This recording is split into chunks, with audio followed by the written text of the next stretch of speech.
Hello दोस्तों, नमस्कार। आज के इस वीडियो में हम आपके लिए लाया हूँ सामाजिक विज्ञान क्लास 10th जो 2024 की बोर्ड परीक्षा देंगे उनके लिए मैं महत्वपूर्ण बहुविकल्पी प्रश्न लाया हूँ जो बोर्ड में हर बार पूछे गए, जो लगातार बोर्ड में वायरल प्रश्न है वो मैं वही लेकर आया हूँ जो 20 मार्क्स के आते हैं। जो बहुविकल्पी प्रश्न कितने नंबर के आते हैं? 20 मार्क्स। तो आपको अगर अच्छे से इसे समझ लेते हैं, मैं इंपॉर्टेंट लाया हूँ, आप इन्हें नोट बना लें, उन्हें प्रिपरेशन करते रहिए बारी बारी, ताकि आपकी अच्छी तैयारी हो सके। क्योंकि इस समय जो रिवीजन का समय है, मात्र 2 महीने ही बोर्ड के बच्चे हैं, तो आपको अच्छे से तैयारी कर लेनी चाहिए। तो आपका टारगेट कितना है? 70 में 70 लाने का। सामाजिक विज्ञान में कितने लाने हैं? 70 में 70। तो मैं बहुत मोस्ट इंपॉर्टेंट लाए जो लगातार बोर्ड में पूछे गए 17, 18, 19, 20, 22, 23, 24, इस तरह लगातार जो पूछे गए मैं वही यहाँ पर ऑब्जेक्टिव क्वेश्चन लेकर आया हूँ, वेरी वेरी मोस्ट इंपॉर्टेंट, ताकि कम समय में आपकी अच्छी तैयारी हो सके। तो चलो वीडियो को शुरू करते हैं। ये चैनल पर पहली बार है तो प्लीज़ चैनल को सब्सक्राइब कर लीजिए। तो देखते हैं बहुविकल्पी प्रश्न स्टार्ट करते हैं। पहले से मात्र 30 हैं, यदि 30 आप अच्छे से तैयार कर लेते हैं तो आपके 20 नंबर आ जाएंगे। इंपॉर्टेंट क्वेश्चन देखिए, फ्रांस में गणतंत्र की घोषणा किस वर्ष हुई?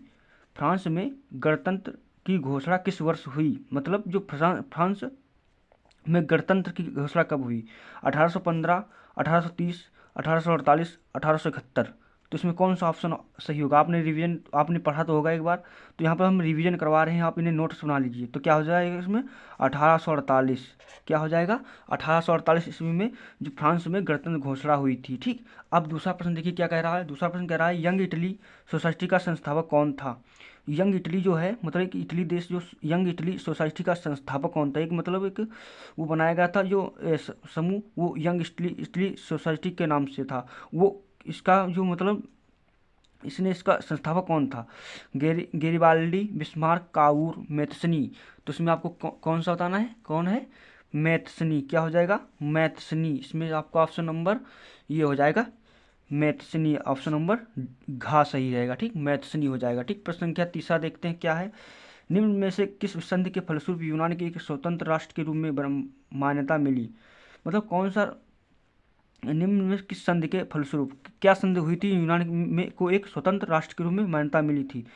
पेरिस की संधि, वर्साय की संधि, वियना की संधि, या कुस्तुतुनिया की संधि। तो इसमें आपका ऑप्शन कौन हो जाएगा? ऑप्शन नंबर घा हो जाएगा, कुस्तुतुनिया की संधि। जब कुस्तुतुनिया की संधि हुई थी तब यूनान को एक स्वतंत्र राष्ट्र घोषित किया गया था। ठीक। प्रश्न नंबर 4 देखते हैं क्या कह रहा है। प्रश्न नंबर 4 कह रहा है, निम्न में से यह किसका कथन है कि जब फ्रांस सीखता है तो बाकी यूरोप में सर्दी जुकाम हो जाता है? यानी कह रहा है जब फ्रांस सीखता है, यानी जब फ्रांस कुछ भी करता है तो यूरोप के अन्य जो देश हैं उनको क्या क्या दिक्कतें हो जाती हैं? Metternich, Cavour, Bismarck, Mazzini. तो इसमें आपको क्या हो जाएगा? मेटरनिख ने कहा था। किसने कहा था? मेटरनिख ने कहा था। किसने? मेटरनिख ने कहा था। तो ऑप्शन नंबर का सही हो जाएगा, ऑप्शन नंबर। ठीक। अगला प्रश्न देखते हैं, फ्रांस की क्रांति कब हुई? ये वेरी वेरी इंपॉर्टेंट क्वेश्चन है, सभी वेरी वेरी इंपॉर्टेंट, क्योंकि लगातार बोर्ड में आए हैं। फ्रांस की क्रांति कब हुई? 1788, 1789, 1790, 1789। तो इसमें आपका ऑप्शन नंबर ये वाला सही हो जाएगा। यहाँ पर 1779 होगा। ठीक। यहाँ पर आपका ऑप्शन नंबर ये एक सही है। कौन? 1789 ईस्वी में क्या होती? फ्रांस की क्रांति शुरू हुई थी। क्या होती? 1789 ईस्वी में। ठीक। ये ऑप्शन नंबर ये वाला घा सही हो जाएगा। अगला प्रश्न देखते क्या रहा है कि राष्ट्रवाद का प्रारंभ किस देश से हुआ? कि राष्ट्रवाद का प्रारंभ किस देश में हुआ? Germany, Italy, France, England. तो ऑप्शन नंबर गा हो जाएगा, फ्रांस। फ्रांस में जो वो क्या हुआ था, राष्ट्रवाद का प्रारंभ हुआ था। ऑप्शन नंबर अगला देखते क्या कह रहा है। अगला कह रहा है आपका, जर्मनी को किस वर्ष एक स्वतंत्र राज्य की घोषित किया गया था? जो जर्मनी देश था कब वो स्वतंत्र राज्य बना? 1871 ईस्वी में, 1872 ईस्वी में, और 1876, 1871 ईस्वी में। तो ऑप्शन नंबर इसमें कौन सही हो जाएगा? ऑप्शन नंबर इसमें आपका सही हो जाएगा 1871 ईस्वी में। कितना? 1871 ईस्वी में। का ऑप्शन नंबर का सही हो जाएगा। ठीक। ऑप्शन नंबर का क्या है? जर्मनी को किस वर्ष एक राज्य का घोषित किया था? 1871 ईस्वी में हुआ था। अगला प्रश्न देखते हैं, वेरी वेरी इंपॉर्टेंट में लेकर यहाँ पर आया हूँ। अगला प्रश्न आपका क्या कह रहा है देखिए। अगला प्रश्न आपका कह रहा है कि जर्मनी के एकीकरण को में मुख्य भूमिका किसकी थी? जर्मनी के एकीकरण में मुख्य भूमिका किसकी थी? ऑटोमान बिस्मार्क की, काइजर विलियम प्रथम की, हिटलर की, या मैथसनी की? तो इसमें क्या हो जाएगा? ऑटोमान बिस्मार्क की। किसकी थी? ऑटोमान बिस्मार्क की थी। ठीक, ये ऑटोमान बिस्मार्क की क्या थी, जर्मनी की मुख्य एकीकरण के लिए मुख्य भूमिका थी। जो जर्मनी को एकीकृत किया था, जो राज्य अलग अलग बटे थे, वो आपस में किसने मिलाया था, ऑटोमान बिस्मार्क ने। अगला प्रश्न देखिए, नेपोलियन का संबंध किस देश से है था, नेपोलियन का संबंध किस देश से था, जर्मनी, इटली, फ्रांस, इंग्लैंड। तो ऑप्शन नंबर ग हो जाएगा फ्रांस से। किससे, फ्रांस से। इसमें क्या हो जाएगा, फ्रांस से। नेपोलियन की पराजय कब हुई, यानी कि कह रहा है नेपोलियन की पराजय कब हुई, 1814 ईस्वी में, 1815, 1816, 1817 ईस्वी में कब हुई थी।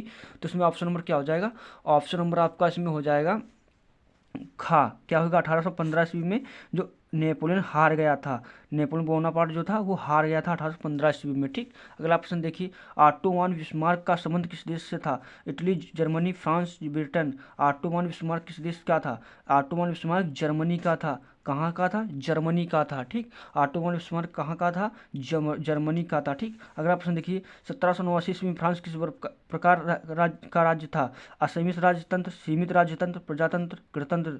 जो 1789 ईस्वी में, तो 1789 ईस्वी में क्या था, असीमित राजतंत्र। असीमित बहुत बड़ा था ये देश, जो फ्रांस था बहुत बड़ा देश था। बाद में जो स्वतंत्रता मिली से तो वे छोटा बन पाए, रह गया। ठीक, अगला प्रश्न देखिए क्या कह रहा है, अगला प्रश्न कह रहा है, वियना की संधि कब हुई थी, वियना की संधि कब हुई, 1814 ईस्वी में, 1815 ईस्वी में, 1816 ईस्वी में, 1817 ईस्वी में। तो वियना की संधि कब थी, तो इसमें आपको ऑप्शन नंबर खा हो जाएगा, 1815 ईस्वी में। क्या हो जाएगा, 1815 ईस्वी में वियना की संधि हुई थी। ठीक, अगला प्रश्न देखिए, महात्मा गांधी दक्षिण अफ्रीका से वापस कब लौटे, महात्मा गांधी जो थे दक्षिण अफ्रीका से कब लौटे थे, 1914 ईस्वी में, 1915 ईस्वी में, 1918, 1919 ईस्वी में। तो इसमें ऑप्शन नंबर क्या हो जाएगा, 1915 ईस्वी में। क्या हो जाएगा, 1915 ईस्वी में महात्मा गांधी दक्षिण अफ्रीका से वापस लौट आए थे। ठीक, अगला प्रश्न देखिए क्या कह रहा है, अगला प्रश्न, सविनय अवज्ञा आंदोलन कब चलाया गया था, 1920 ईस्वी में, 1927, 1930, 1935 ईस्वी में। सविनय अवज्ञा आंदोलन किसने चलाया था, महात्मा गांधी ने। और कब चलाया था, 1930 ईस्वी में। ऑप्शन नंबर गास करेक्ट हो जाएगा, 1930 ईस्वी में क्या गया था, सविनय अवज्ञा आंदोलन चलाया गया था। अगला प्रश्न देखिए, अगला प्रश्न कह रहा है अगला प्रश्न इसमें ये वाला अगला प्रश्न आपको दिखाते हैं। अगला प्रश्न ये है,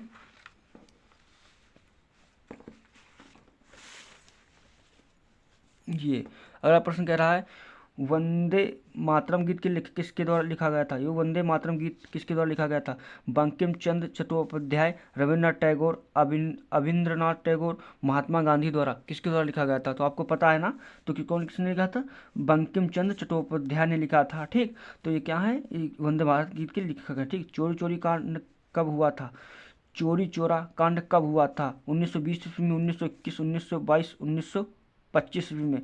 तो ऑप्शन नंबर इसमें क्या हो जाएगा, गा हो जाएगा, गा हो जाएगा। क्या है, चोरी चोरा कांड कब हुआ था, 1922 ईस्वी में। तो ये आपको अच्छे से याद रखना है, क्योंकि ये बहुत वेरी इंपॉर्टेंट क्वेश्चन जो लगातार बोर्ड में पूछे गए हैं। ठीक, अगला प्रश्न देखिए क्या कह रहा है, हिंद स्वराज पुस्तक के लेखक हैं, हिंद स्वराज, सरदार पटेल, बाल गंगाधर तिलक, महात्मा गांधी, सुभाष चंद्र बोस।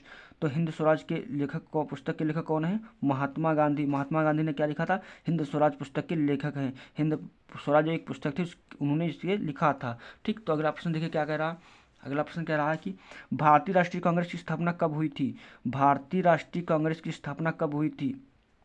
तो ऑप्शन नंबर ये का हो जाएगा 1885 ईस्वी में। क्या हो जाएगा, 1885 ईस्वी में हुआ था। ठीक, अगला प्रश्न देखिए क्या कह रहा है, अगला प्रश्न क्या है, स्वराज्य मेरा जन्मसिद्ध अधिकार है और इसे लेकर रहूंगा, किसका कथन है। जो स्वराज मेरा जन्मसिद्ध अधिकार हो, मैं इसे लेकर रहूंगा, किसने कहा था, गोपाल कृष्ण गोखले, बाल गंगाधर तिलक, जवाहरलाल नेहरू, महात्मा गांधी। तो किसने कहा था, इसमें ऑप्शन नंबर खा हो जाएगा, क्या, बाल गंगाधर तिलक ने क्या कहा था, स्वराज में जन्मसिद्ध अधिकार में इसे लेकर रहूंगा। अगला प्रश्न देखिए क्या कह रहा, अगला प्रश्न कह रहा है कि जलियांवाला बाग की घटना कब हुई थी, ये जलियांवाला बाग की घटना कब हुई थी, 18 अप्रैल 1919, 10 अप्रैल 1919, 13 अप्रैल 1919, 25 अप्रैल 1919। जो जलियांवाला बाग हत्याकांड हुआ था, तो उसमें किस तारीख को हुआ था, तो 13 अप्रैल 1919 ईस्वी में हुआ था। कब हुआ था, 13 अप्रैल 1919। ये आप नोट्स बना लिए अच्छे से, वीडियो रोक रोक कर भी आप लिख सकते हैं, अच्छे से लिख लीजिए ताकि आपके अच्छे मार्क्स की तैयारी हो पाए, कम समय में अच्छी आपकी तैयारी हो सके। मेहनत अच्छी कीजिए क्योंकि समय कम है। अगला प्रश्न देखिए, जलियांवाला बाग कांड में गोलियां किसने चलवाई थी? जलियांवाला बाग कांड में गोलियां किसने चलवाई, मतलब जो जलियांवाला कांड हत्याकांड हुआ था उसमें गोलियां किसने चलवा दी थी? माउंट बेटन ने, लॉर्ड डलहौजी ने, लॉर्ड डार्विन में, जॉन डायल ने, किसने चलवा दी थी? तो आपका ऑप्शन नंबर इसमें क्या हो जाएगा? General Dyer. उस समय कौन था? General Dyer. जो डायर था जनरल डायर, इसने गोलियां चलवा दी थी। इसका बलदा किसने लिया था? तो जनरल डायर को किसने मारा था? तो उधम सिंह ने इसका बलदा ले लिया था जलियांवाला बाग का। ठीक, तो ऑप्शन नंबर घ सही हो जाएगा इसमें। अगला प्रश्न देखिए क्या कह रहा है, आर्थिक महामंदी का प्रारंभ कब से हुआ? आर्थिक महामंदी का प्रारंभ कब से हुआ? 1919, 1924, 1929, 1934। तो इसमें ऑप्शन नंबर क्या हो जाएगा? आर्थिक महामंदी कब प्रारंभ हुई थी? 1929 ईस्वी में। 1929 ईस्वी में जो आर्थिक महामंदी प्रारंभ हुई थी। अगला प्रश्न देखिए क्या कह रहा है,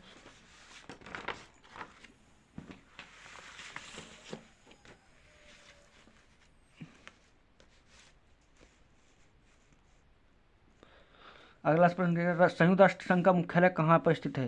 वेरी वेरी इंपॉर्टेंट क्वेश्चन है, आप अच्छे से इन्हें तैयार कर लीजिए। संयुक्त राष्ट्र संघ का मुख्यालय कहाँ पर स्थित है? वाशिंगटन में, जिनेवा में, न्यूयॉर्क में, ऑस्ट्रिया में। तो क्या हो जाएगा? ऑप्शन नंबर ये वाला हो जाएगा। न्यूयॉर्क में मुख्यालय स्थित है राष्ट्रीय संघ, संयुक्त राष्ट्र संघ का मुख्यालय कहाँ? न्यूयॉर्क में स्थित है। अगला प्रश्न देखिए, प्रथम विश्व युद्ध प्रारंभ हुआ? प्रथम विश्व युद्ध कब प्रारंभ हुआ? तो प्रथम विश्व युद्ध 1914, 1939, 1919, 1914। यहाँ पर आपका ये ऑप्शन नंबर यहाँ पर 16 हो जाएगा। ठीक, यहाँ पर क्या हो जाएगा? 16 हो जाएगा। तो यहाँ पर देखिए 4 ऑप्शन है। तो प्रथम विश्व युद्ध कब प्रारंभ हुआ? 1914 ईस्वी में हुआ था। कब हुआ था? 1914 ईस्वी में प्रथम विश्व युद्ध प्रारंभ हुआ था। औद्योगिक क्रांति किस देश से प्रारंभ हुई? अमेरिका, रूस, चीन, इंग्लैंड, चीन। तो औद्योगिक कब प्रारंभ हुई? तो कहाँ से प्रारंभ हुई? देखो ये हो जाएगा इंग्लैंड से। औद्योगिक क्रांति कहाँ से? इंग्लैंड से फैली। तो ये देश हो जाएगा। ठीक, मार्टिन लूथर कौन थे? मार्टिन लूथर थे एक समाज सुधारक, शासक, धर्म सुधारक, वैज्ञानिक। तो मार्टिन लूथर आपका धर्म सुधारक हो जाएंगे। क्या हो जाएगा? धर्म सुधारक थे। ठीक, पूर्ण जागरण की शुरुआत किस देश से हुई? रोम, इटली, ब्रिटेन, ऑस्ट्रिया। पूर्ण जागरण की शुरुआत किस देश से हुई? इटली से हुई। ऑप्शन नंबर खा हो जाएगा। इटली से क्या हुआ? पूर्ण जागरण की शुरुआत हुई। पेरियार रामावासी नायकर थे। जो पेरियार रामावासी स्वामी नायकर कौन थे? से वैज्ञानिक थे, शिक्षा, समाज सुधारक, लेखक। तो इसमें क्या हो जाएगा? समाज सुधारक थे। क्या हो जाएगा? समाज सुधारक क्या थे? पेरियार रामास्वामी थे। अगला प्रश्न देखिए, गुलामगिरी का लेखक कौन था? गुलामगिरी के लेखक कौन था? Doctor B R Ambedkar, Jyotiba Phule, Kailash Vasni, Phule Ramaswamy Naicker. तो इसमें क्या हो जाएगा? आपका ऑप्शन नंबर खा हो जाएगा। यो ज्योतिबा फूले थे। गुलामगिरी का लेखक कौन था? ज्योतिबा फूले। तो आपके मैंने 30 बहुविकल्पी मोस्ट इंपोर्टेंट तैयार कर लीजिए। हमने यहाँ पर लिखा है कि 16 आया, 17 कौन कब आया। ठीक, इसके बाद आपका जो वीडियो आएगा भूगोल पर आएगा। उसके बाद जो कंटिन्यू आपके वीडियो आते रहेंगे। तो प्लीज़ चैनल को सब्सक्राइब कर लीजिए। यदि आपकी अच्छी तैयारी हो सके तो आप बताएं किस टॉपिक में वीडियो बनाऊं ताकि आपकी अच्छी तैयारी हो सके। तो